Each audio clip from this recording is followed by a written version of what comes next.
Hey, so welcome everyone. Happy to be here today. So we have basically a two-part webinar today. So we're going over a little bit about what neurodiversity is and invisible disabilities and how that can affect people. And then we're also going to talk about how we can be more holistic in our inclusion and ways that we can sort of be more accommodating and inclusive of people with neurodiversity and all people. So we're going to jump right in to our intro to neurodiversity. I just want to preface this with I have lived experience as a neurodiverse person, as someone with autism and ADHD.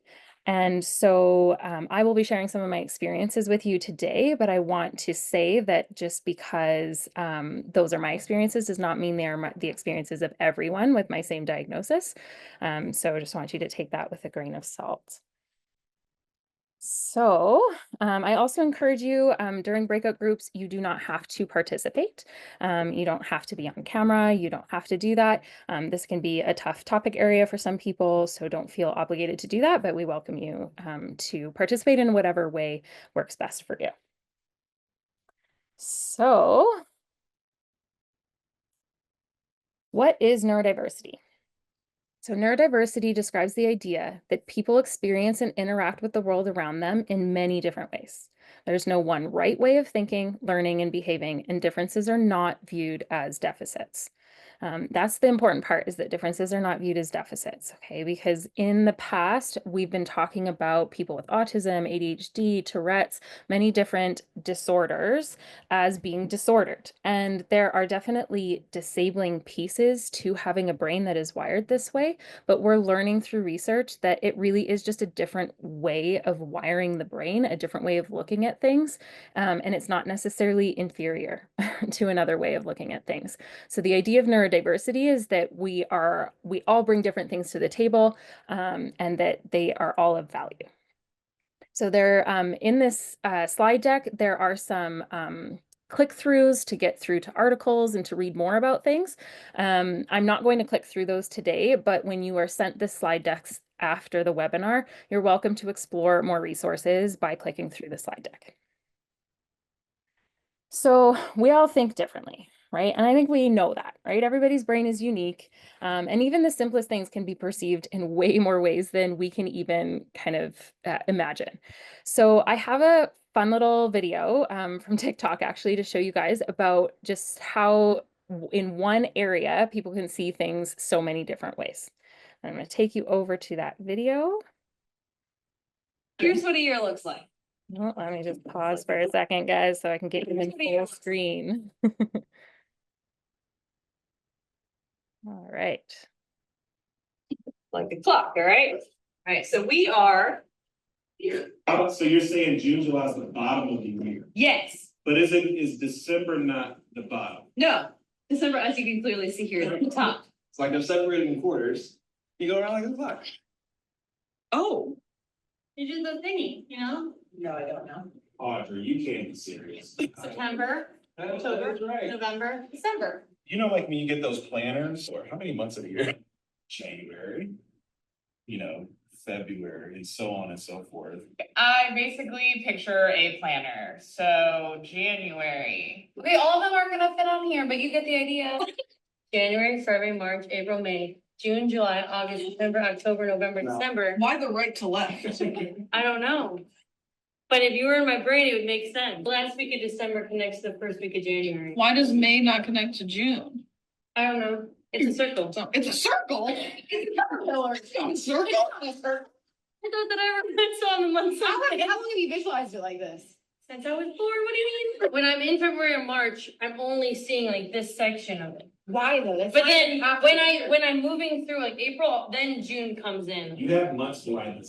Jason! It's linear, it falls off the cliff. It's linear, you fall off the cliff. No. 1, 2, 3, 4, 5. I think that's right. 6. Yeah. June still floats. If it's May, it's down here. If it's July, it's up here. But December and January connect. June floats to May and June floats to July. Wait, but then do you have 2 Junes on here? Probably. Okay.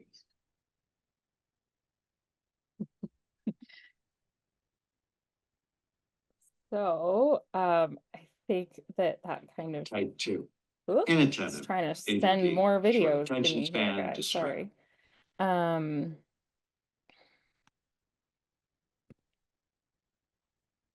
to full screen.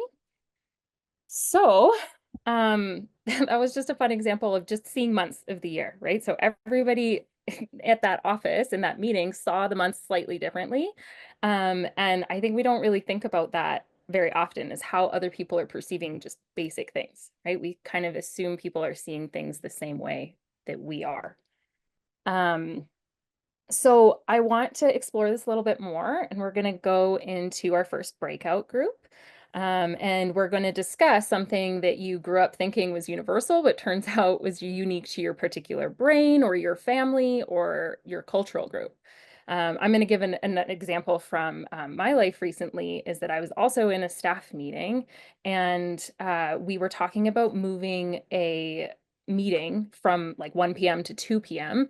And I said, yeah, we'll just move that down to 2 p.m. And later in the meeting, a staff member said, oh, yeah, we've moved it up to 2 p.m. I said, up, hold on, I just want to be clear, we're moving it later in the day.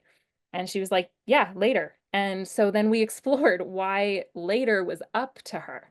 And so for me, when I look at time, I see sort of your Google calendar, right? The day starts at the top and kind of works its way down to the bottom. And I found out that she sees time as a staircase. And so she starts her day at the bottom of the staircase, and each hour kind of goes up the staircase. So 2 is higher than 1, right? And so when we were using words like up and down, we were not on the same page. So using earlier and later was obviously more clear, and we were able to sort that out. And then as we were kind of chatting in the meeting, we found out we were split half and half, that half of the people actually saw time as moving up when getting later, and the other half saw it like I did. And we were kind of blown away. We had no idea that there was even a difference in that, especially because we're all looking at calendars, we're sharing calendars, we're sharing the way we're looking at things that way, and that there are still people who are seeing that differently, that probably doesn't even really work for them very well. It's probably very confusing. So that's my example. Dean's going to throw us all in some breakout groups. The question will be at the top, so you can refer back to it, just so that you know what is something you grew up thinking was universal, but turns out was unique to your particular brain, family, or culture. Go ahead, Dean.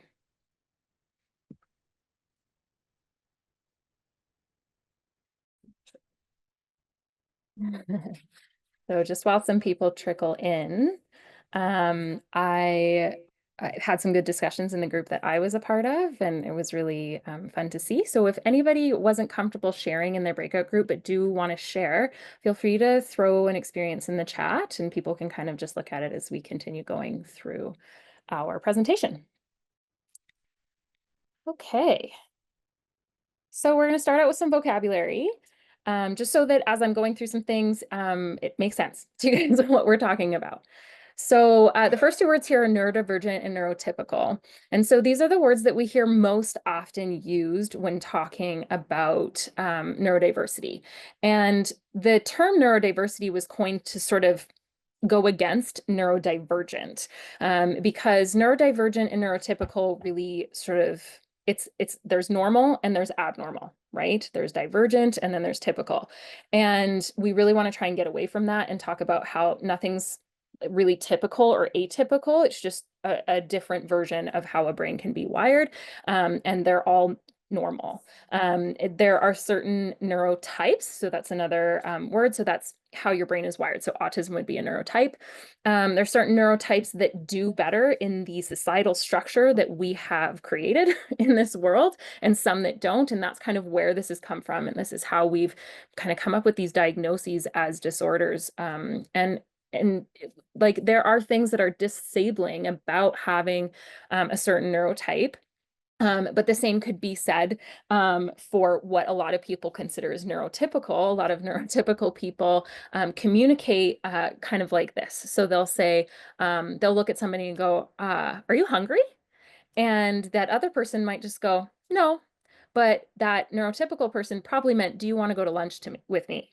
Okay. And so they're asking if you're hungry to see and to judge, you know, whether or not you want to go for lunch.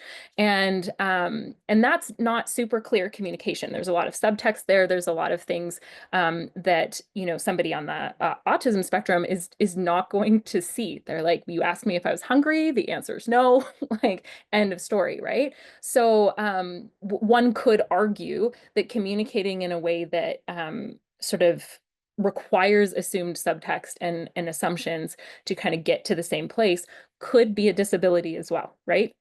Our world is kind of built for a certain neurotype, and so oftentimes they don't experience as many disabilities as others, and some things are sort of just inherently disabling as well. So we'll go into some of those things in a bit, but we like to use neurodiverse as opposed to neurodivergent whenever possible.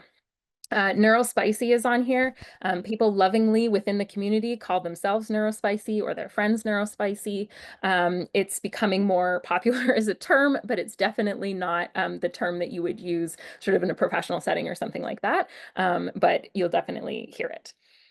So we've got ADD and ADHD. They're the same thing. A lot of people wonder if they're different. It used to be called ADD only, and they've just updated that to be ADHD.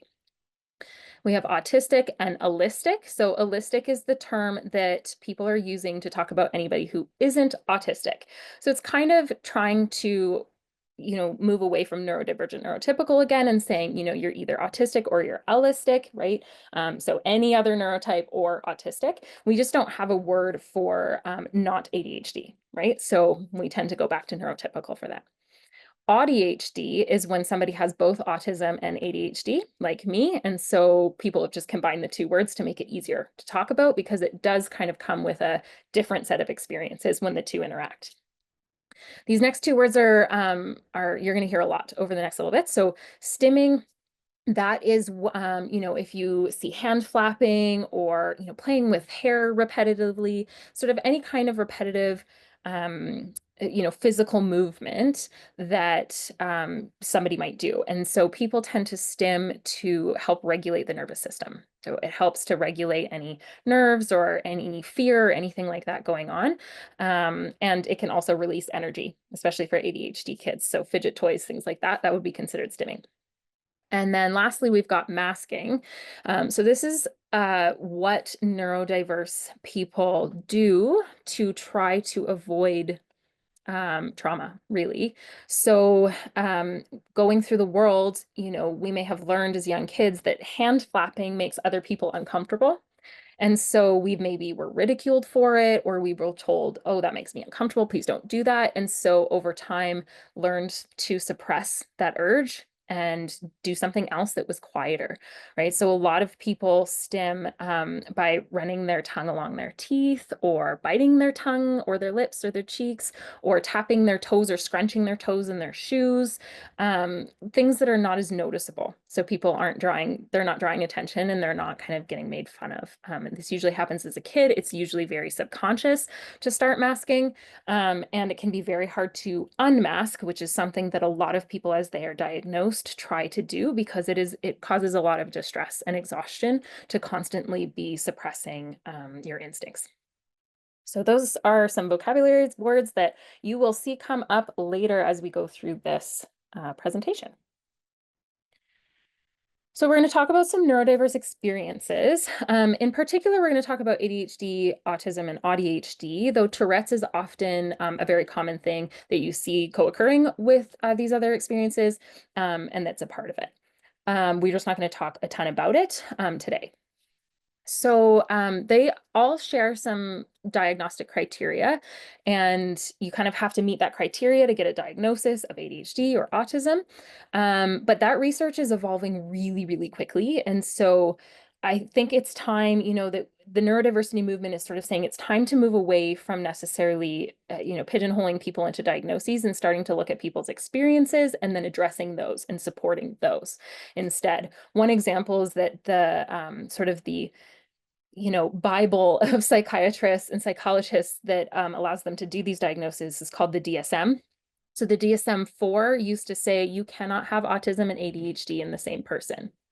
Okay, they just don't exist. You have one or the other. And research now shows, and in the DSM-5 that came out in the 90s, that you absolutely can. And in fact, like 80% of people with autism have ADHD. And that's really changed the, the way that we look at those diagnoses. So just to note that this research is constantly evolving and evolving really fast right now. So it's really good to start to look at the experience and moving past diagnosis. Another reason to do this is that women and girls are really underdiagnosed, and people who have both ADHD and autism are very underdiagnosed. There's a lot of reasons for this, but ultimately what this means is that you cannot wait for a diagnosis in order to start accommodating, including people with invisible disabilities. So we're going to just go over some of the main experiences that people experience. I'm going to try and give you as many examples as I can as we go along. There are a lot here and we don't have a lot of time.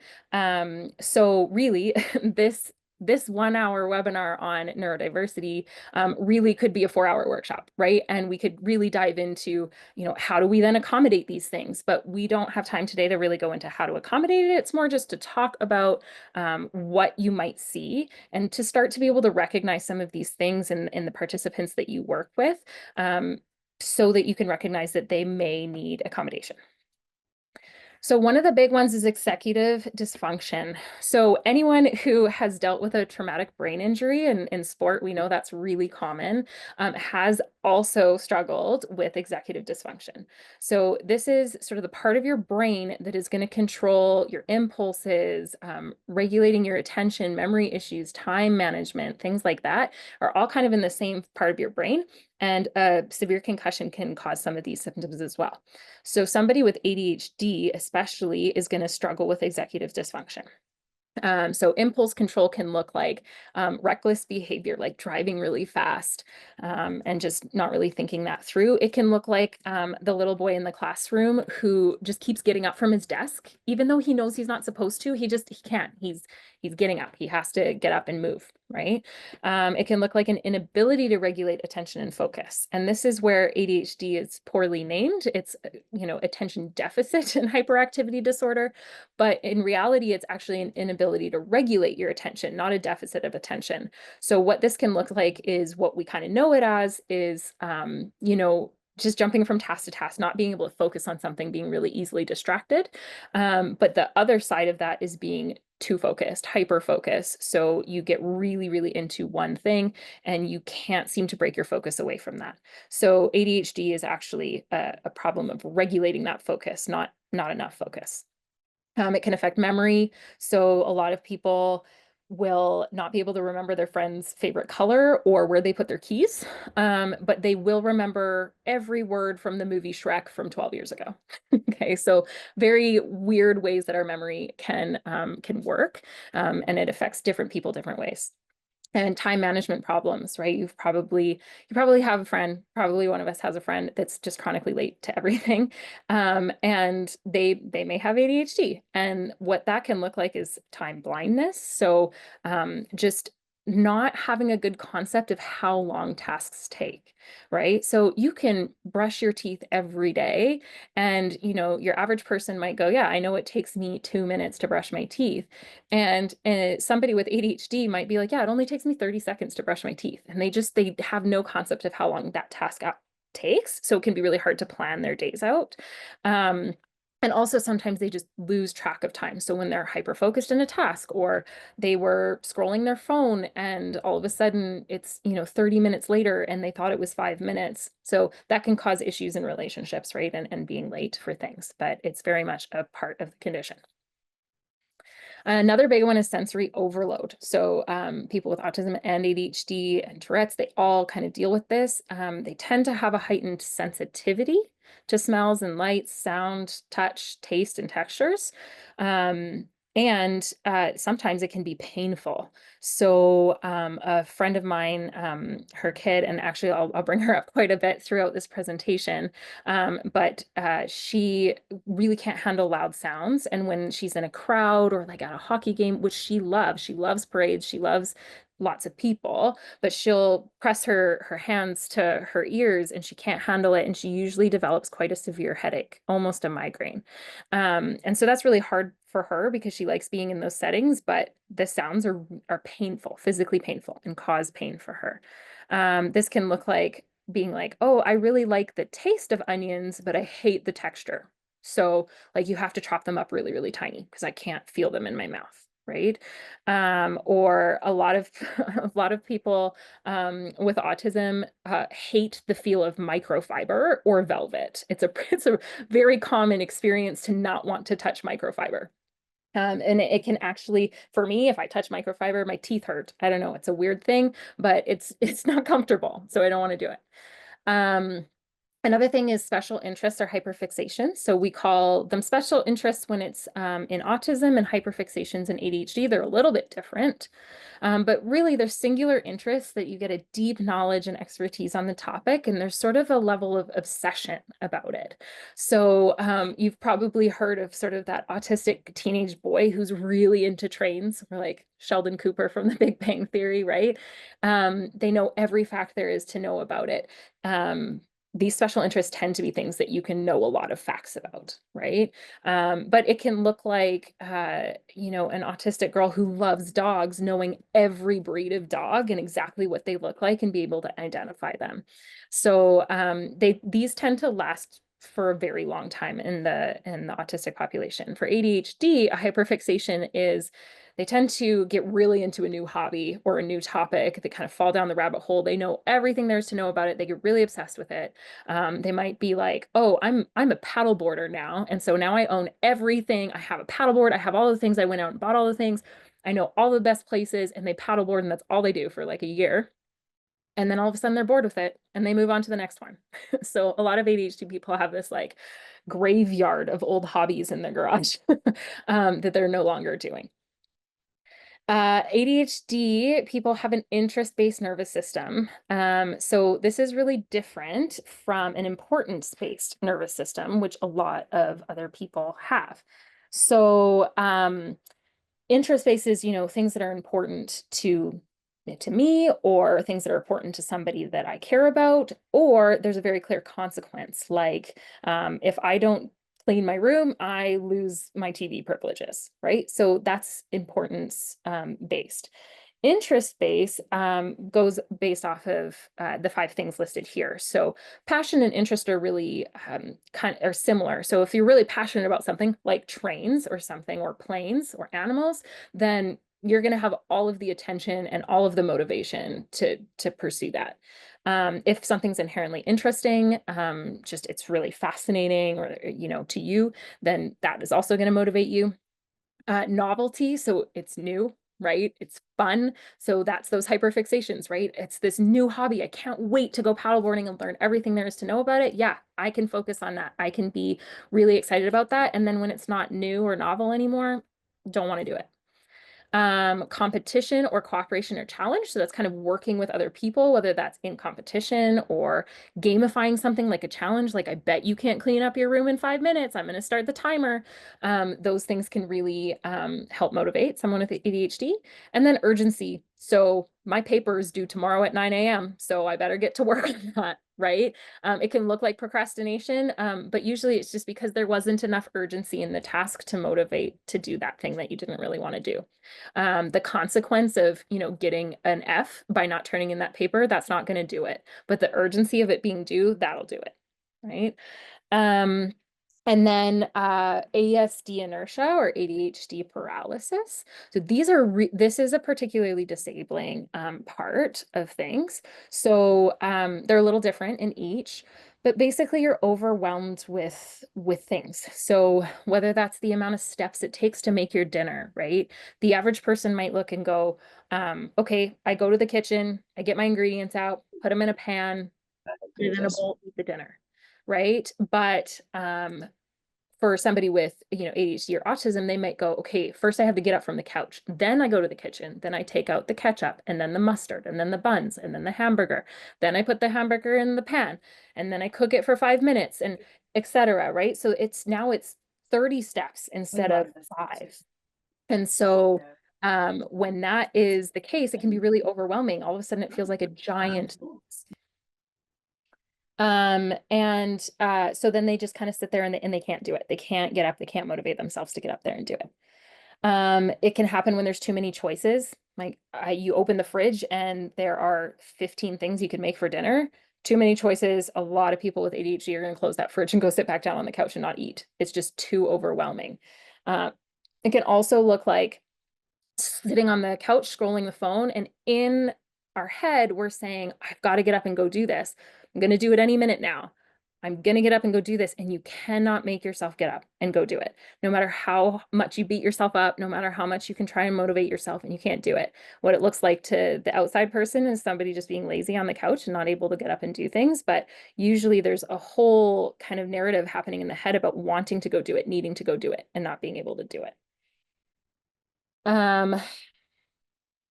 So moving on to our next ones, we have difficulty transitioning. So in autism, we have something called monotropism, which is sort of this idea that you can only focus on one or two things at a time. A lot of people can kind of hold many things at a time. ADHD people can hold many things at a time. If you have both autism and ADHD, it gets really difficult because you have a lot of things, but you really want to focus on just one. And that can be really overwhelming. So it can be really hard to pull your attention, take that energy from one thing and put it on another thing, and then do that again and again and again. So the transition between those things is very, very hard. So what that can look like, in my life is I can be working on a task and then I know it's lunchtime. I'm hungry. I need to go eat. And I have a really hard time pulling my energy from whatever I was doing to now putting that energy into making my food. And then after I eat, I have to do it again and put it back to where I was. And if this is a task that I didn't really like doing, I might not be able to get myself back there. So transitioning is very, very difficult. Routines and rituals. So we've heard about this a lot, I'm sure. So it can look sort of as innocent and kind of, you kind of don't even notice it as, having a favorite water bottle. So, for me, I have a specific water bottle that I bring to my swim club with me when I go to the pool. And if that water bottle wasn't available on the day that I was going swimming, I would probably struggle to take a different water bottle. I would do it, but it would feel wrong. It would feel icky. That's not my pool water bottle. So that's wrong. And so it can look like that. It's a bit of a ritual. It can look like having a specific order for doing things. And if that order is messed up, not being able to do the task, right? If you always brush your teeth and then wash your face and then put your PJs on, and something makes it so that you have to do that out of order, you might just freeze and go, all of a sudden, I don't know how to get ready for bed, right? Or it can be an inability to go with the flow, right? You had plans, your friend was going to pick you up at 6, you had dinner reservations at 6:30, and now your friend's going to be late. They're coming at 6:15, which means your reservation, you're going to be late for that. And that can be really dysregulating for neurodiverse people, because chances are they put a lot of effort into planning to make 6 o'clock happen. And there's also a lot of consequences maybe for being late, and that can change the plan or change what they have to deal with. And that can just be really, really tough. Another thing is moral rigidity. So you'll find that a lot of people with autism are really strong rule followers. Now, the caveat is they have to believe the rule is right. Okay, so if they believe the rule is valid, they will follow it to the letter, and they'll often be very insulted when other people don't follow it and try to make them follow it.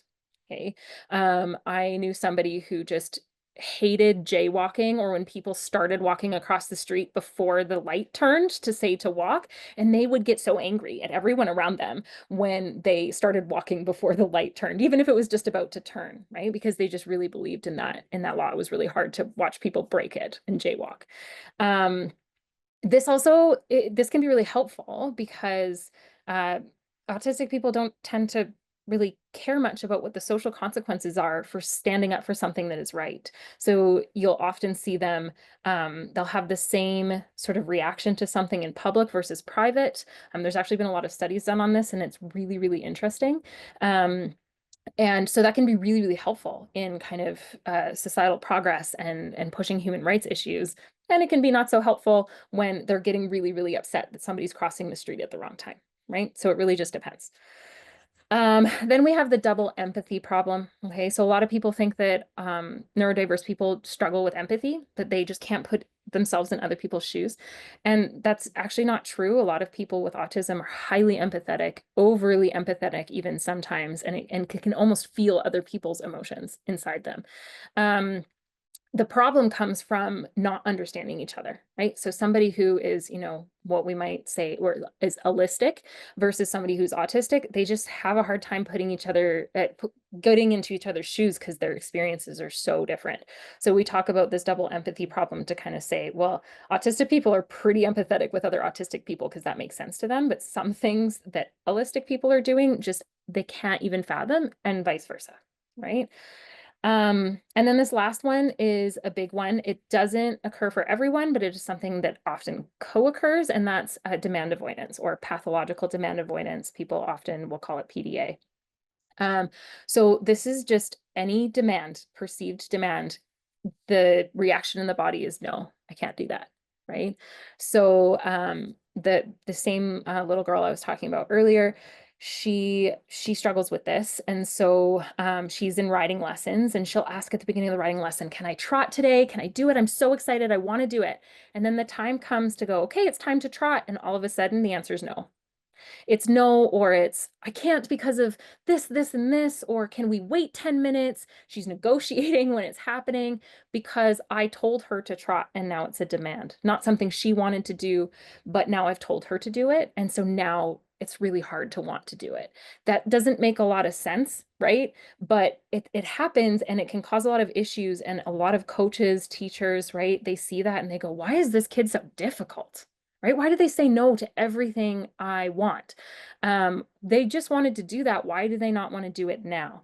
And you could be dealing with this pathological demand avoidance. It's very difficult to work with this. There are definitely ways and creative ways to do it, but it is something to just consider if you're working with a kid or a person who seems to be particularly kind of against whatever you ask them to do. It might be this. For me, what that looked like growing up is that my mom might have said, hey, sometime this week, I need you to clean your room. And then I would make a plan to clean my room Thursday afternoon. And then, it's getting near the end of the week, and my mom's like, she hasn't cleaned her room yet. So she would ask me in the morning, hey, I need you to clean your room today. I was planning to do it today. So you would think I'd be like, great, I was going to do it anyway. This all works out. But now that she's asked me to do it, I don't want to do it anymore. I just want to say, no, I was going to do that. Why didn't you let me do it on my own? Right. So that caused tension, and it's a very odd thing to feel. And it can also mean not wanting to go do things you want to go do. Right. And it can be so severe as to be being perceived by another human is a demand. Right. So for me to fully recharge, to feel like I can recharge my social battery and do all of that, I need to be completely alone. Not in a different room of the house, not, in a quiet space, like alone. People need to kind of not know where I am. Like being in the woods with no one is great, right? Because I can't, just being perceived feels like somebody wants something of me, which is a demand. So that one can be quite disabling, quite hard. And so that's a big one to look for when you have kids and participants that are being particularly hard to work with. So those are the main sort of experiences that are pretty common. I'm just going to briefly go over some things that also exist. Okay, so they aren't necessarily like they aren't part of ADHD or autism or that neurotype, but tend to co-occur. So the biggest one is chronic pain, right? So we talked about sensory overload and how just sensory experiences can be painful. So obviously there's going to be some chronic pain there. But neurodiverse individuals report higher rates of fibromyalgia, dysautonomia, and hypermobility, like staggeringly high rates of those things. And fibromyalgia is kind of deals with nerves and how your body kind of senses pain. And dysautonomia is about, functions that are kind of automatic, like regulating your blood pressure and your body not being able to do that. And hypermobility is where your joints, like the ligaments and tendons around your joints are looser. And so it's easier to sort of dislocate and do things like that. So that's very common. When you have loose joints, you're probably going to have muscle pain, right? So a lot of people, neurodiverse people, are dealing with chronic pain as well. And it's pain that you can't see. right? A lot of times they're not using mobility aids. Maybe they should be, but they feel like it's not bad enough, right? So at any given time, they probably have between 1 and 5 pain points at any given time. Another interesting fact is that autistic individuals are 2 to 3 more times more likely to identify as part of the LGBTQ community, especially to be trans. We don't know why that is, but it's a very co-occurring experience to be both queer and neurodiverse. So doubly marginalized in that way. Then we talk about dyspraxia, dyslexia, and audio processing disorder. So that's kind of a lack of coordination or proprioception or struggles processing the written language or difficulty processing auditory input. So it has to do with being able to take sort of input from our bodies in and then process it. They think that this is because there's when kids are growing, they're developing all these neural pathways, and at some point they start to cull these neural pathways to only have ones that are helpful. And in autistic people, for example, they have way more neural pathways, way more synapses happening than the average person, and that can be confusing. So they think that this is coming from the fact that they're getting this input and it's taking longer to get where it needs to go because they didn't cull those pathways. There's also, this is related to having a lot of pathways as well, synesthesia and alexithymia. So synesthesia is when 2 or more senses can be experienced together. Like when you smell lavender, maybe you see the color purple, right? Or when you taste something, you hear a music note. Okay, so these 2 senses are somehow linked in your brain. And alexithymia is difficulty identifying and describing emotions and sensations. So a lot of people with autism cannot, when you do a mindfulness training and you say, where do you feel that in your body? An autistic person might go, what do you mean, feel it in my body? It's only in my brain, right? And so some of these mindfulness training things are kind of lost on neurodiverse people because they struggle with that processing. There's also a high co-occurrence of CPTSD, which is complex post-traumatic stress disorder. So that's basically a lot of little traumas happening throughout life. And that comes from, like we talked about, you're stimming and somebody made fun of you. You learned that something that comes naturally to you is not good. It's wrong. It's bad. It makes people uncomfortable. So you start masking. So there's a lot of experiences like that throughout a neurodiverse person's life. And that can cause this complex PTSD later in life that, and you can kind of get re-traumatized over and over when people don't believe you, when you deal with pain every time you go to the grocery store, things like that. Anxiety and depression. So rates of anxiety and depression are significantly higher in neurodiverse people and higher still in people with ADHD.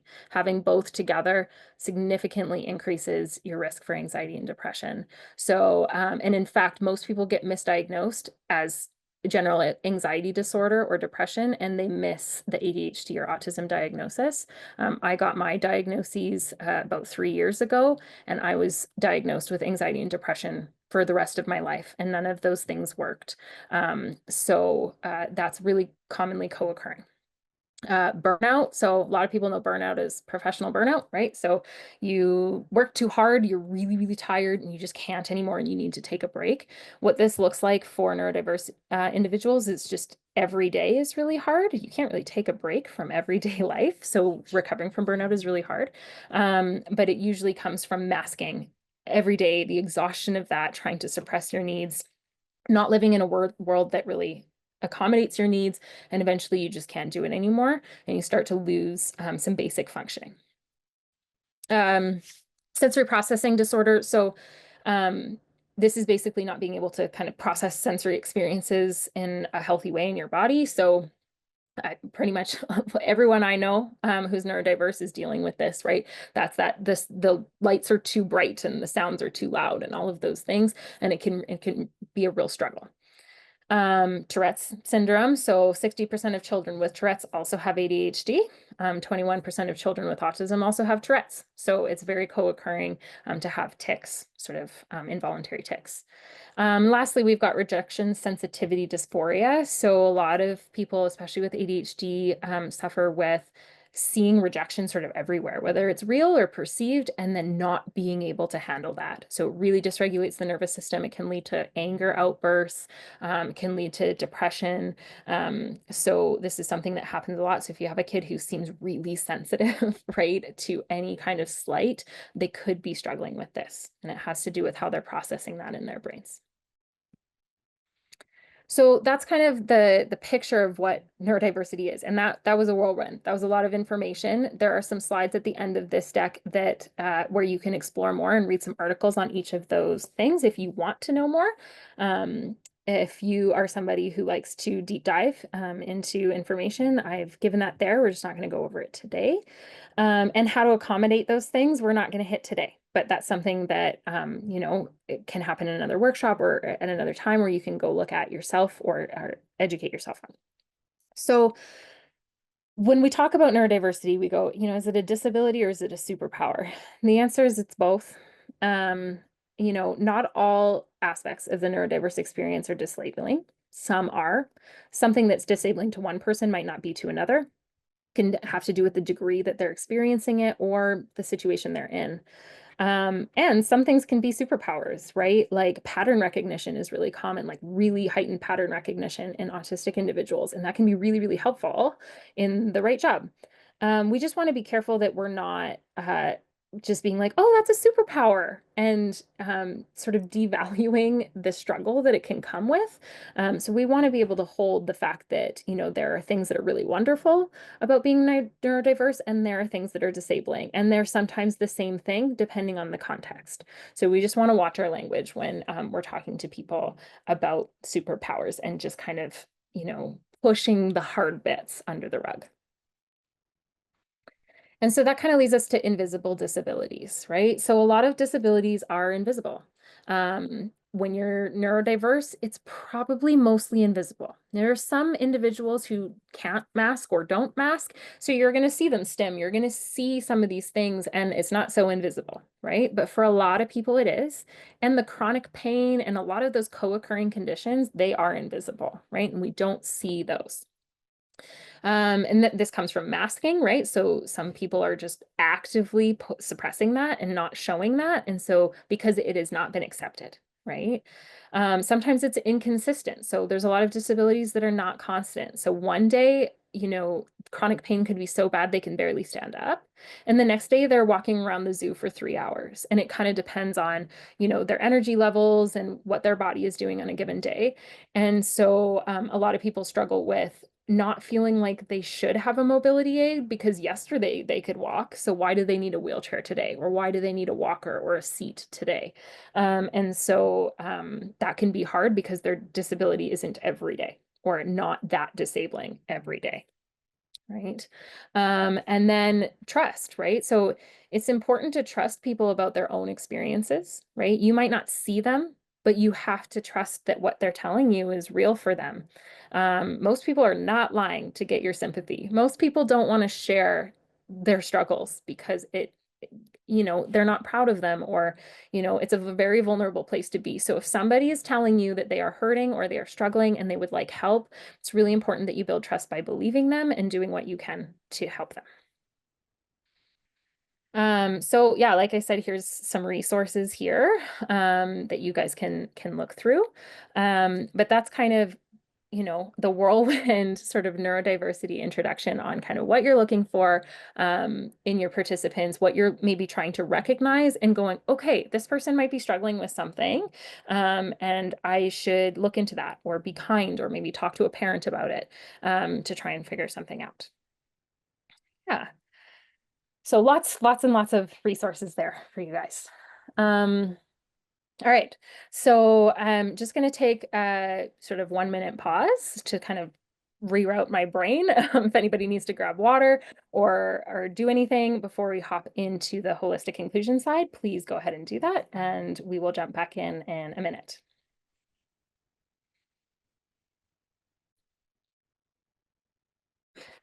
So there's 3 main areas here. So there's clear and effective communication. So we need to communicate logistics and obstacles and expectations without assuming insider knowledge for people. So clear communication is key. 2 is inviting and encouraging self-advocacy. So that's that part of allowing people who with that experience to advocate for themselves and be able to create an experience that works for them. Okay.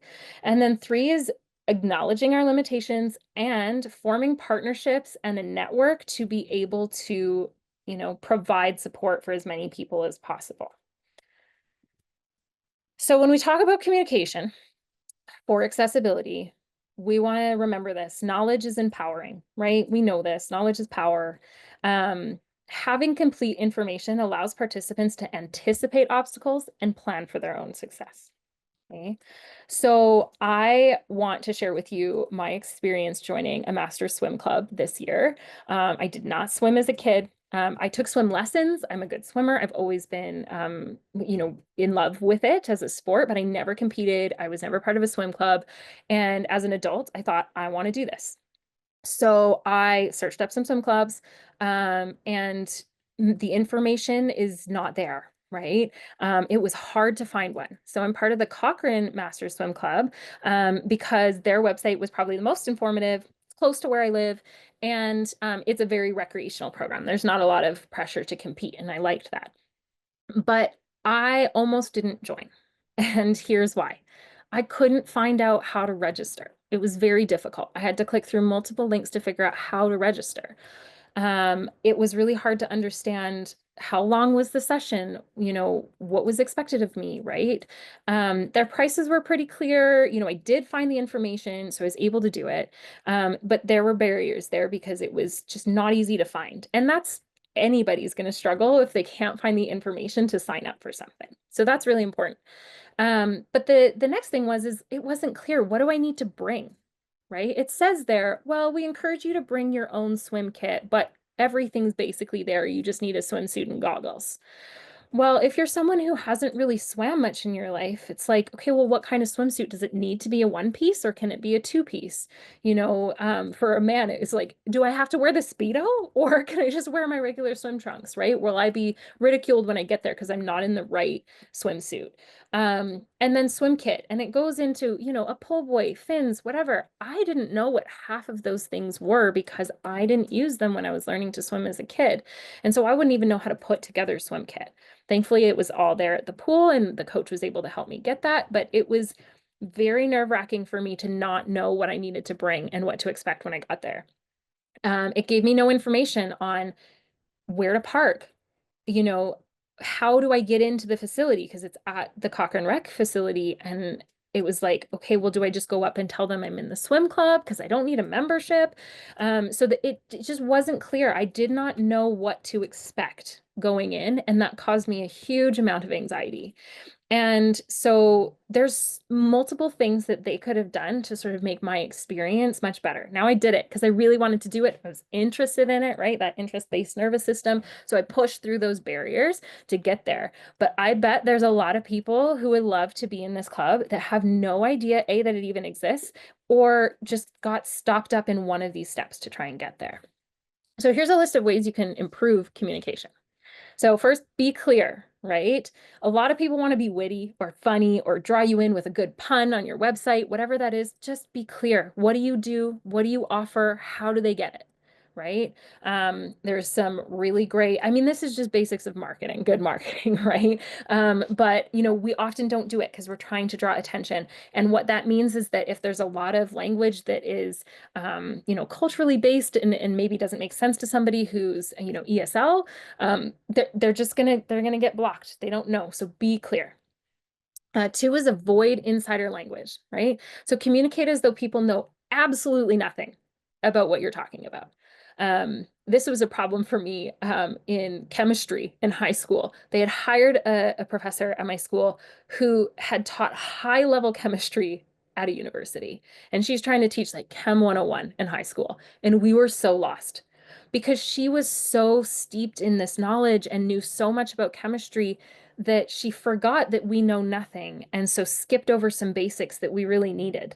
And so that was a really tough class for us, right? And so the same thing happens here. If you assume people know about your sport, and that's easy to do because chances are you've been playing it forever, or you've been teaching it forever. And so something came really easy to you when you were 6, and you forget that this adult learning knows nothing about it. They don't even know what the vocabulary is. They don't know what a pull buoy is for the pool, whereas that might seem really, really obvious to you. You've been using a pull buoy since the beginning, right? So assume people know nothing.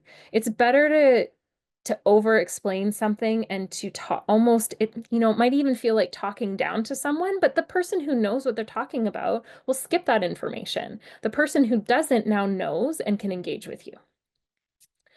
Number 3 would be imagine what participation looks like from when someone leaves their home until they return home. Okay, so not just while they're physically with their coach or physically with you. What does it look like to get to that facility or where that program is running, right?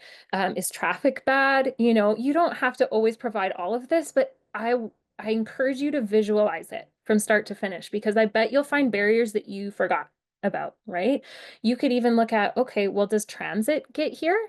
So anybody who doesn't have a car, what are the barriers they're facing to get here? Is it a 10-minute walk? So yeah, these participants probably aren't coming if it's -20 out, because they're not walking for 10 minutes from the transit station, right? So it's important to really visualize what that experience is from start to finish, not just while they're with you.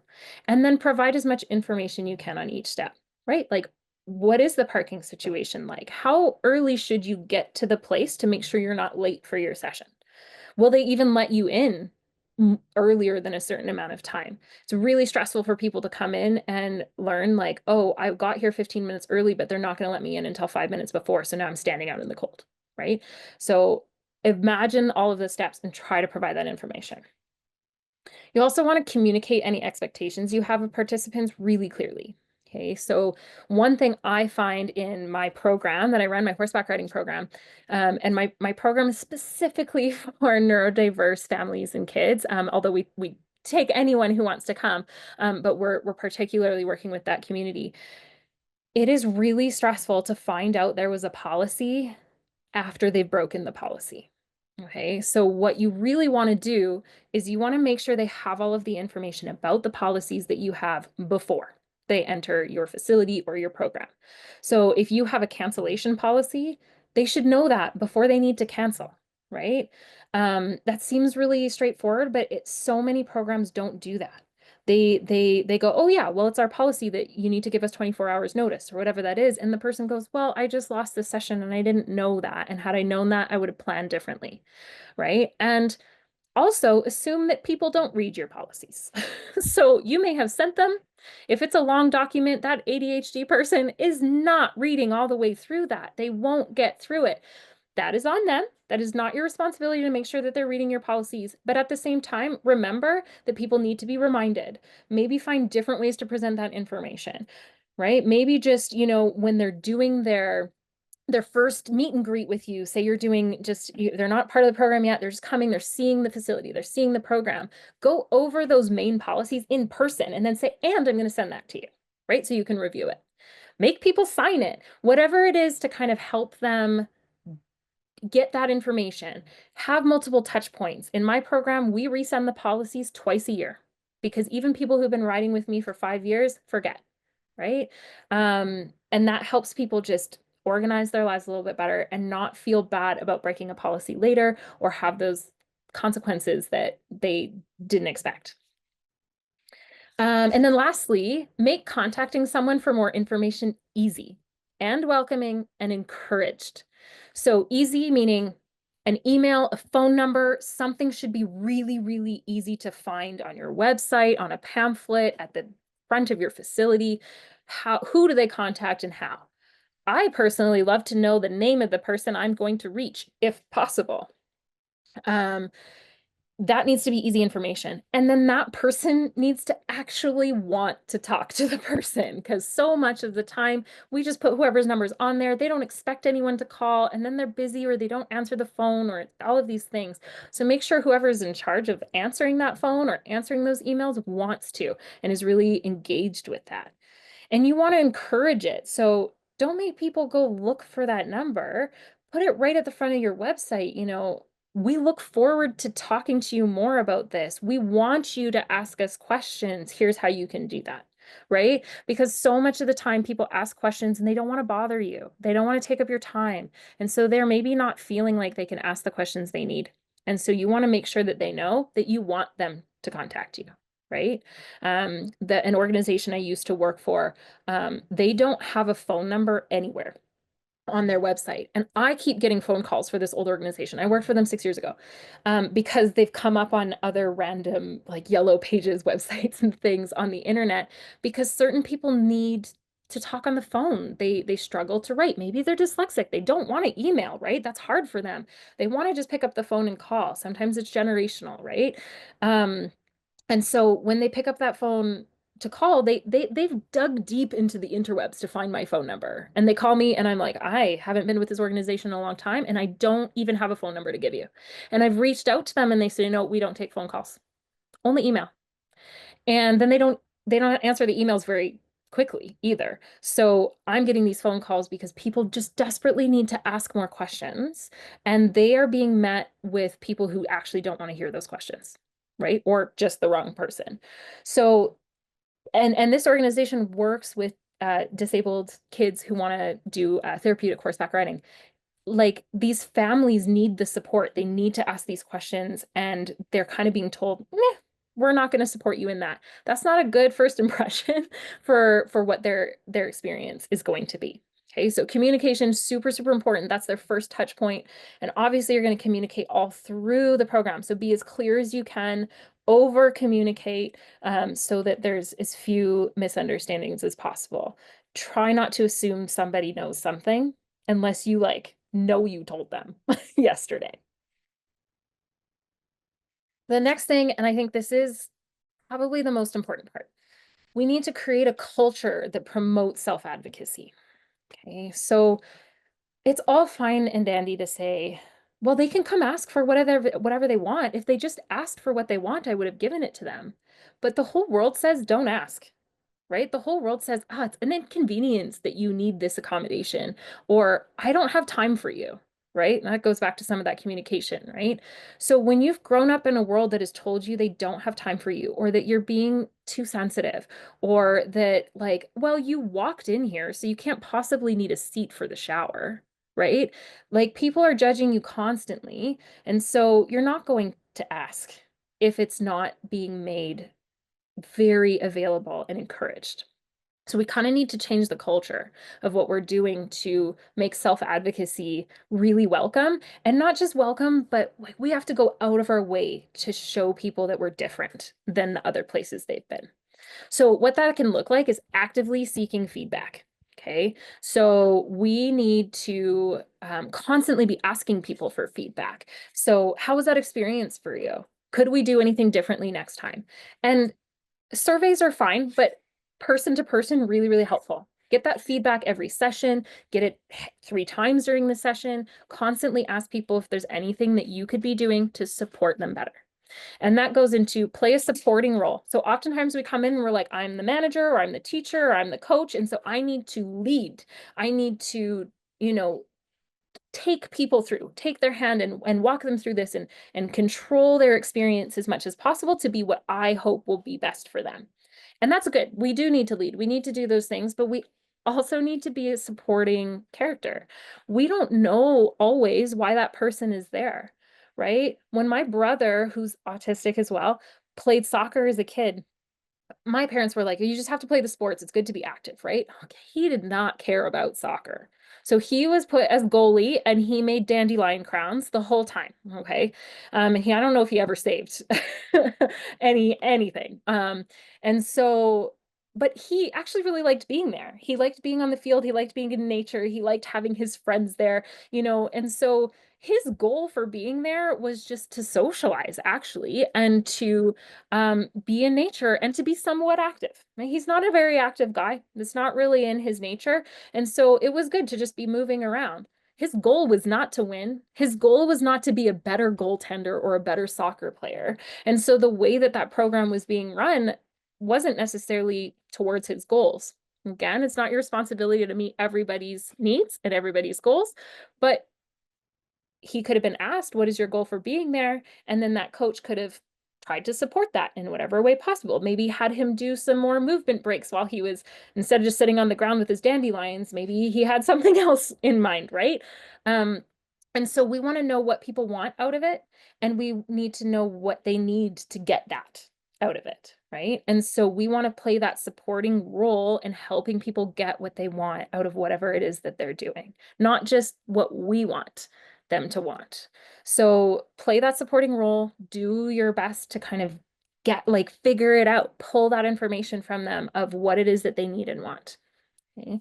The next step is to design for choice. Okay. So anytime, say, an autistic person who has demand avoidance issues, if they have a choice between this and this, that's no longer a demand. They are choosing, right?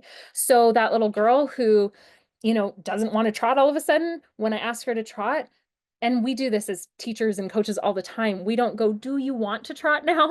The answer is often no, right? We go, do you want to trot now or later? Right? So that's something. But also you might go, do you want to trot fast or slow? Right? Give them choices, not too many, right? We don't want to have overload, but give them choices so they feel like they're building their own adventure, that they can make this experience their own and choose the path that they want to choose. Okay. And then the last bit is that we can ask for that feedback. We can be open to them telling us what they need. But if we don't then respect what they tell us, it doesn't work. So we have to build that trust by, when they tell us what they need, we believe them and we do what we can. We can't always meet every need, but we believe them and we do our best to help them. Okay, so one way that this came up is, this is the same little girl we've been talking about, but she started skating as her little brother has been skating, and she wanted to give it a go. It's a good skill to have, right? But it's not going to be her passion in life, okay? She's just learning to skate. And she gets there, she's in her new skates, and the skating program has this policy that the kids can't leave the ice. So the kids might ask to leave the ice, and we know kids do this. They're like, I'm bored, I want to go back to my parents, or I need to pee 18 times, or whatever that is.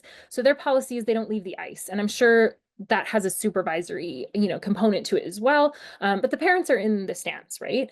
And so McKinley, and I have permission to use her name from her mom. McKinley goes, coach, I hurt. My foot hurts. My skate hurts. Can I go see my mom? And the coach says, no, sorry, you can't leave the ice, right? So she proceeds to be really upset, right? She has a meltdown, right? She's crying. She can't handle it. And it turns out, so she sat on the ice for the whole rest of her session because she wasn't allowed to leave, but she wasn't going to skate. And she leaves, and her mom takes her skate off, and there was a seam in a really weird place in the skate, and it was hurting her. It was hurting her a lot. And she was basically told, you asked for what you needed, and I'm not going to respect that, right?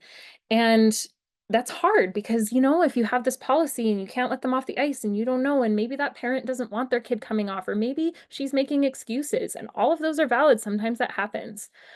But this kid was sort of re-traumatized by this, because a lot of people don't believe her when she's in pain. So now she doesn't feel comfortable to ask her coach if she actually is in pain. She doesn't feel like anyone's going to listen to her. So she shuts down. She does not want to go to skating next time, right? Thankfully, her mom's awesome. So her mom goes and she asks next time, hey, I know this is your policy, but can you make an exception for my child? I will deal with it. If it's, a false alarm or whatever it is, I know I will deal with it. It took her so long to get this kid to skating, and to convince her it's going to be okay. I talked to your coaches, all's good. So this next time, early into the session, McKinley says, can I go off the ice? I can't remember what it was that she needed to leave the ice for.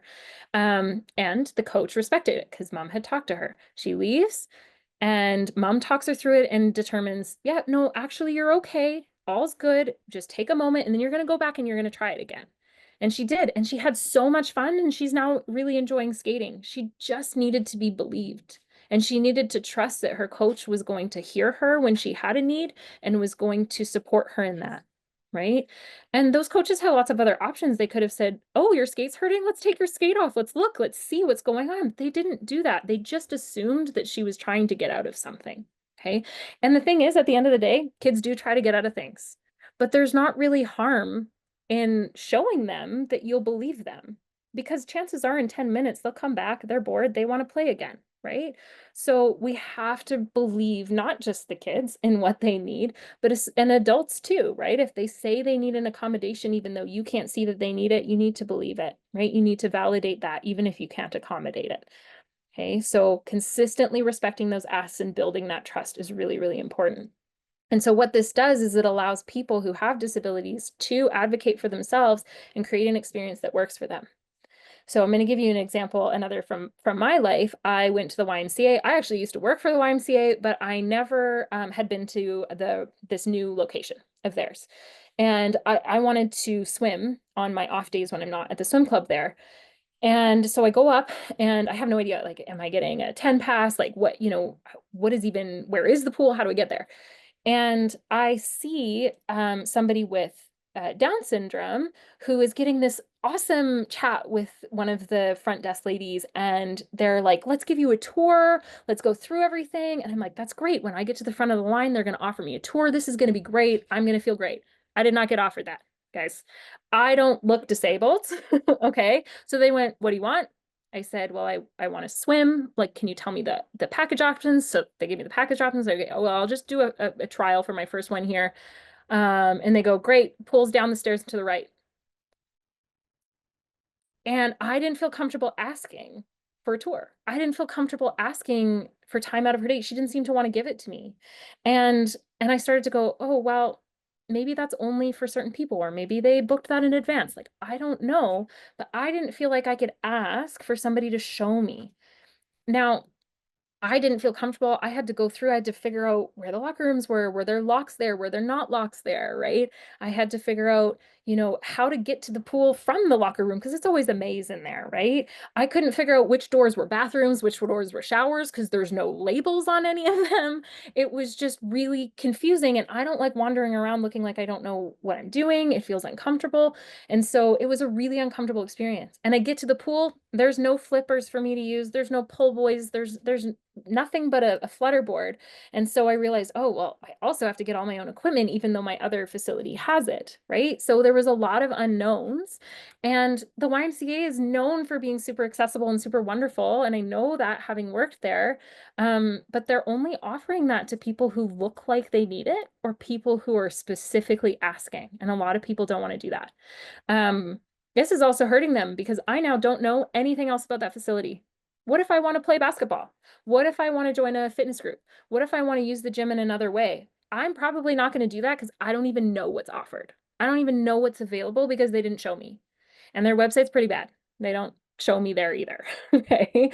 So, that's an example of, offering these things to everyone, making it a space where let them say no to something instead of have to ask you for something extra, right? If it's something you want to offer and it's something that you think would be helpful, somebody shouldn't have to have a visible disability or a visible difference in order to prompt you asking them for that.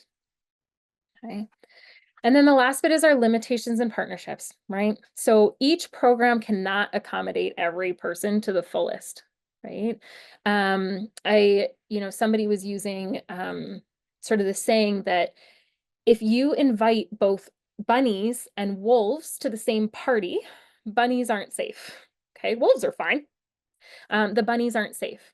So in order to make the bunnies feel safe, you can't invite the wolves, right? And so this is just that was in discussion about inclusion and social groups, right? And sort of the reason that you need to have some specialized groups that exclude some people so that these other people can feel safe. So the same kind of goes here, and it's not always about safety, but if you are going to accommodate one group really, really well, chances are those accommodations don't work at all for another group. Okay, so you can't always do everything for everyone. And we can try. And if we try to do everything for everyone, we're probably going to be subpar at accommodating everyone. And certain facilities need to do that. A big rec facility like the Y, can't accommodate everyone, right? They're going to do their best, and they're going to be mildly accommodating for as many people as possible. Specialized programs like mine for riding, I accommodate my neurodiverse and my queer kids more than others. And that means that those kids who are hyper competitive and just want to get in there and ride really hard and are like super athletic and are going to go hard, like they don't belong in my program, right? And so they come and they realize it's not for them, and I refer them to programs that are great for that, right? I don't need to be everything to everyone, right? So the best thing we can do is acknowledge our limitations, or acknowledge what our niche is. Who do we want to accommodate really well? What do we want to do really, really well? And acknowledge what that means we can't do well, right? Does that exclude?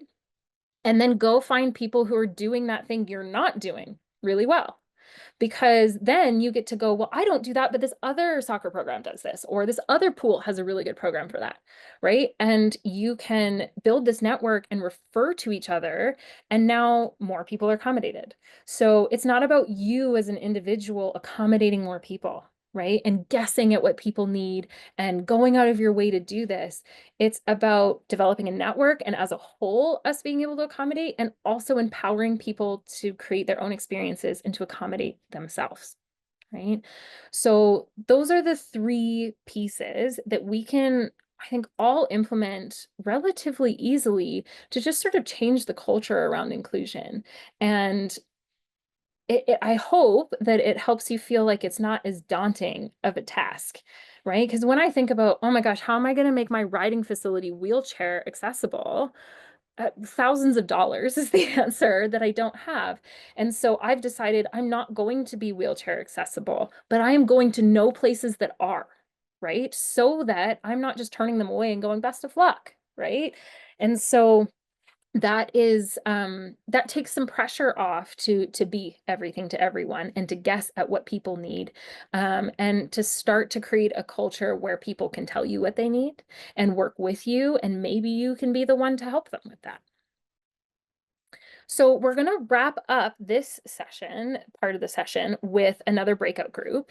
And I'm hoping that you guys can talk in your groups about what barriers people might be facing in your situation, whether you're a rec facility or a sports program or a teacher in a classroom. What barriers are your participants, the people that you serve, facing? And so I encourage you to look back at that communication piece, right? And we talked about envision their experience start to finish, house to house, right? Look at that and go, where might there be barriers that they might be facing? And if you want, you can talk about how you might fix that. But I think identifying those barriers is the first step. So we're going to have a longer time in our breakout sessions for this. If your group is totally done or whatever, hopefully there will be somebody coming through that can let us know that maybe we want to end early. But we're going to have 20 minutes in this session to go through this. And Dean will broadcast this this question up top as well. So go ahead. Awesome. Welcome back from your breakout groups, guys. I hope you're able to connect with some people. So we're going to move into Q&A. And so we have, almost 20 minutes left, well, 15 minutes left here of the session. And so we'll spend that doing some Q&A. My contact info is on this slide if you want to write it down. If you want to work further on this topic with your organization, feel free to reach out. I don't have my phone number on there, even though with the communication we talked through, that's really, really helpful. I personally have a really hard time answering voicemails. I literally forget they exist because I don't see them. So the best way to get a hold of me is by email, but if you would prefer a phone call to talk, just let me know that in the email. But yeah, Dean, how would you like to work the Q&A? Yes, I just put in the chat for any questions to please throw in the Q&A. We do have one question at the moment, so as everyone kind of gathers their thoughts. One question was, can a coach rephrase a demand to an invitation to support participation? Sorry, I totally lost my screen here. I'm sorry, it's not helpful. Can you repeat that question, Yes. Dean? Yeah, of course. Can a coach rephrase a demand to an invitation to support participation? So basically, like to change the wording to make it a bit more inclusive. Yeah, absolutely. And this is a skill, guys. This takes a lot of practice. I feel like I'm still practicing this all the time and working on that. So, one way you can do it, right, is to add choice, like we talked about. So instead of, go practice your shots on net, it could be, do you want to practice your shots on net, now or after the next activity? Or it could be, where would you like to stand while you practice your shots on net, right? So adding choice can be helpful because you're asking them what they want to do or how they want to participate in that activity. So that can be really helpful. If there isn't a lot of choice to be given, it's often about softening the way that you are asking that. So I'm just trying to think of an example. Like say you need kids to line up before recess, right? Like it has to happen. They have to be in the hallway. There's fire hazards, there's all of these things. They need to line up. So one way that can kind of make this less like a demand is to make it a game, right? Let's see how quickly we can line up, or things like that. Because like that interest-based nervous system, right? If it's fun or challenging, sometimes it no longer feels like a demand. It can just feel like this fun thing that they get to participate in. This is sort of, working with demand avoidance is something that I honestly feel like we could get a panelist of, psychologists in here and do all of that and spend 3 hours, 4 hours working on that. But giving choice is a really big one, as much as you can. Asking a question versus telling. Mhm. And another question is everyone neurodiverse? So based off of the definition, right, neurodiversity talks about how everybody has a different brain. And so theoretically, everybody is on the spectrum, right, of neurodiversity. But probably what this question is going off of is that you probably saw pieces of yourself or people you love in what we talked about. And you're like, wow, I know a lot of people like this, or, right, I feel this. And the reality is that it's way more common than we think. People are not diagnosed at the level that probably they're experiencing this, but also that a lot of those individual kind of aspects we talked about, if you just have one of them, you probably wouldn't end up with a diagnosis, but it's still something that needs to be accommodated or supported. And so that's why there's this push to talk about neurodiversity versus neurotypical neurodivergent, because everybody probably has something that they need accommodated, right? And right, if you've had a traumatic brain injury, you're dealing with executive dysfunction, and it looks a lot like ADHD, but it might not be ADHD because you don't have all of the other symptoms, and there's a very clear reason why that's happening, and it still needs accommodation. So the short is yes, everyone is on that spectrum. Thanks, Hannah. Another question is, can you suggest more resources, books, or even audiobooks that can help us as educators better support our neurodiverse learners? Which I will jump in really quickly. Later this week, there will be a infographic that's going to be sent out with the recording, Hannah's information as well, and then additional resources, both Support for Life resources and resources that Hannah will attach along with the slides. So we've got you covered on that, and Hannah will gladly answer that question as well. Yeah, so in the slide deck, well, I might actually be able to take you back there a little bit.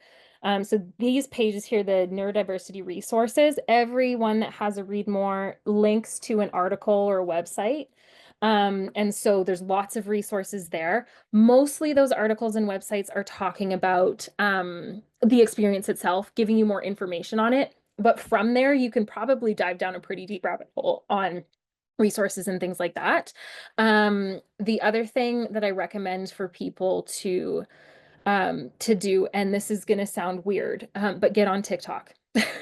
So TikTok is how I was diagnosed. That's kind of a crazy thing to say, but through the pandemic and doing all of this, I ended up on that side of TikTok of a bunch of people's ADHD and autism experiences. And I went, oh, I feel that. And so then I went to my doctor, I took some basic tests and they were like, yep, you pre-screened for this. And then I waited 2 years to get in with a psychiatrist to get my diagnosis. It takes a really long time as an adult to get a diagnosis. It can take a long time as a kid as well, especially if you're not presenting really typically. Okay. And so, but it was TikTok and obviously, you know, you have to do your research because some of the TikToks are going to be just somebody's experience. Okay. That's just, it's cool to know about it. A lot of TikToks are going to be like, I'm a mom of a neurodiverse kid, and this is a trick that works for me, right? Other ones are, let me talk to you about all of the research, and they even link their research in their TikToks. So if you can kind of search some TikToks on those topics, you'll probably end up down a rabbit hole. And that is how I have actually found most of the tools that I use for myself to get through like life. One really fun example is that there was a TikTok and this girl was talking about how she does something called a skilled departure time or an unskilled departure time. And I now use that in my relationships because it's so great. And basically it's if it's an unskilled 6 o'clock that we're going to have this party, that means you be your ADHD self and you get here when you get here. Okay. If it's a skilled 6 o'clock, it's we've got places to be and we need to leave this house at 6 o'clock. So can you use all of the skills that you have to make that happen? And those skills look different for different people. And this girl, even in the video, talked about her skills and how she plans it out for her time blindness. And so I cannot say enough how much this social media platform has been so helpful for all of these skills and these tips and tricks that you can kind of just do right now without having to go and kind of do a long workshop or you know talk to a psychiatrist or something like that. And that being said, there's a lot of psychologists, psychiatrists, doctors out there who do not have a good grasp of what neurodiversity really is, and they are not great resources. So really do your research. Ideally, you're talking to people who are neurodiverse, and you're getting, you know, like I want to hear from a psychologist who is autistic on autism. I don't want to hear from an holistic psychologist on that, right? They just don't get it. So that would be my advice: is seek those people out. And another question is, how can we invite STEM activities in sport? Many sports do not actually support STEM activity or movement in the actual sport. Absolutely. You know, it's easier, I think, in practices, right, to welcome that because it's, you know, not as big of a deal because there's, you know, no judges or things like that. And so, you know, that might be where you have to start. One thing that happens in sort of my riding program is sometimes stimming, it's just movement breaks, right? And we do that in schools, but they tend to be like, oh, let's just get some physical activity. But if you also think about them as stimming breaks for the kids who needs that, can be really helpful. So I was doing, my program's really kind of holistic. So we had a chicken club. So they were learning about chickens and they were buying chickens and learning how to take care of chickens. So there was a sort of an academic piece to it, and they were doing research and bringing together and doing some group work on that. And every 20 minutes, they went outside and had a movement break, and they could scream as loud as they want. They could flap around. They could make as much noise. The only rule was that like they couldn't hurt each other. Like they couldn't touch each other because sometimes they get all worked up and they want to like, you know, pound each other. So that was the only rule. And so we had a space for that, right? So some sports it's easier because you're outdoors and you can kind of do that. And you know, the kids who struggle with loud noises or things like that didn't have to go outside and participate, right? They could stay inside or they could be in a quieter space so they didn't have to do that. So just having these stim movement breaks so that, you know, they might have to kind of hold in their stim while they're doing an activity, but they know they'll be able to do it in 10 minutes. That can be helpful.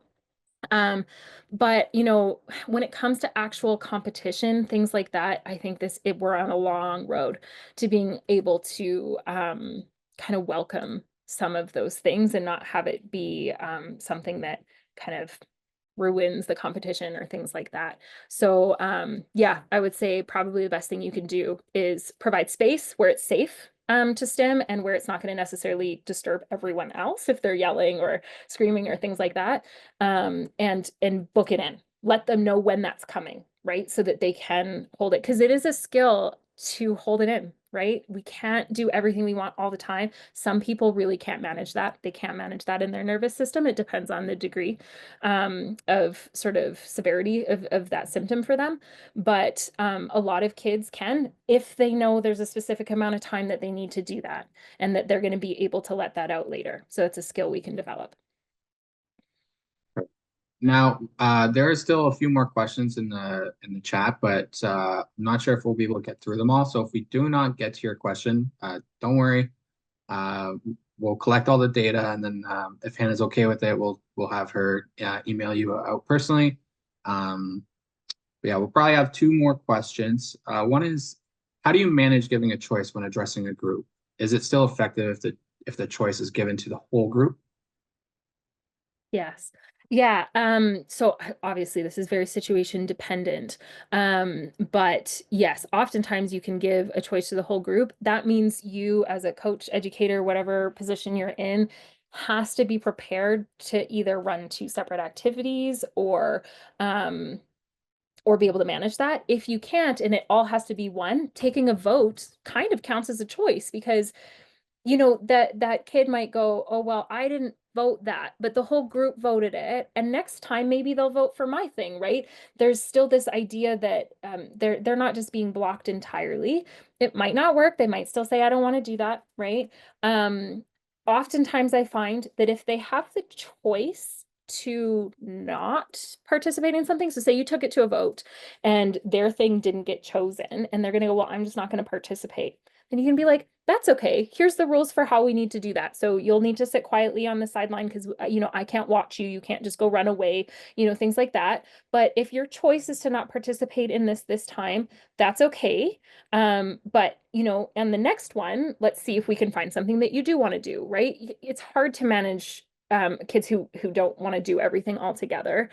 So this really comes down to group management skills, right? And being able to kind of be in a few places at once. But yeah, taking a vote can be really, really helpful. Providing choices that you just make sure you can provide choices that you can actually follow through with, right? That you can manage. Sometimes the choices are like really close together.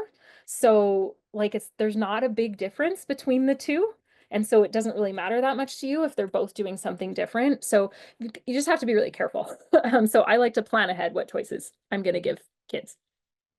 Perfect. And last question is, do you have any advice or past experiences on how we can open this discussion with parents of students that may not be aware? Yeah, that is a really hard one and one I struggle with all the time. The biggest thing that I have learned from this is don't use labels. Don't say, I think your child has ADHD. Don't say, I think your child has autism, right? There's some stigma there. They often don't want to go down that road. So I often bring up things like, hey, I've noticed that your child is struggling with some time management. So anytime, he's, finishing up a test, like he can't seem to, organize his thoughts. Like he never finishes the test on time, or he can't seem to, keep track of time while he's in the bathroom. And next time I know he's 20 minutes late back to class, whatever that is, right? So I like to say, here's the specific thing that I saw, the event that I witnessed. Here's how that's maybe a pattern. I see this often, or it looks like this in these different situations, and try and link it if you can to one of those specific things that we talked about in the webinar, not the larger diagnosis. But I think that they're struggling with some time management or their impulse control. It's tough. Like he keeps getting out of his seat all the time. And so then what I like to do is go, okay, so this is something that I'm seeing and needs to be accommodated. And what can we do to accommodate it? Now, if you've had multiple of these conversations and you're starting to see a trend and you're starting to go, hey, I think a diagnosis could be helpful for this child, then you could go, I just, it's totally up to you what you want to do with this. I know some resources. I can connect you with, the resource teacher or whatever it is. And I think it could be valuable to look into this further, but be very open to them going, I don't want to do that. Right. And just really focus on, okay, well, here's how we can support this specific issue. Right. Here's some tools that you could put in at home for this specific, because they're probably struggling with it at home too. They're probably struggling in other areas, and to be able to call out what it is. oh, your child's not being difficult, they're struggling with the demand. Or, oh, your child isn't too sensitive. It sounds like they really hate the seams on their jeans. Could they wear leggings instead? Right? Like, try and find solutions to the specific problem instead of trying to put it in a bucket. Awesome. Thank you so much, Hannah. That about wraps it up. Like I said, if any questions weren't answered, don't worry. We'll get through that through email. Please be on the lookout for later in the week for resources within this webinar, and be on the look for more webinars in March. Without further ado, Hannah, I'll let you close it out for everyone. Yeah. Thanks everyone for coming. I hope this was really helpful and informative for you guys. Again, like I said, we just scratched the surface today. And if you do want to learn more, or you want to bring more education to your organization, please feel free to reach out to me. And yeah, I'm happy to answer any questions Dean sends my way afterwards. But yeah, feel free to reach out. And I hope you can use this and you start to see this in your everyday work, and that it's helpful for you guys. Thank you for coming.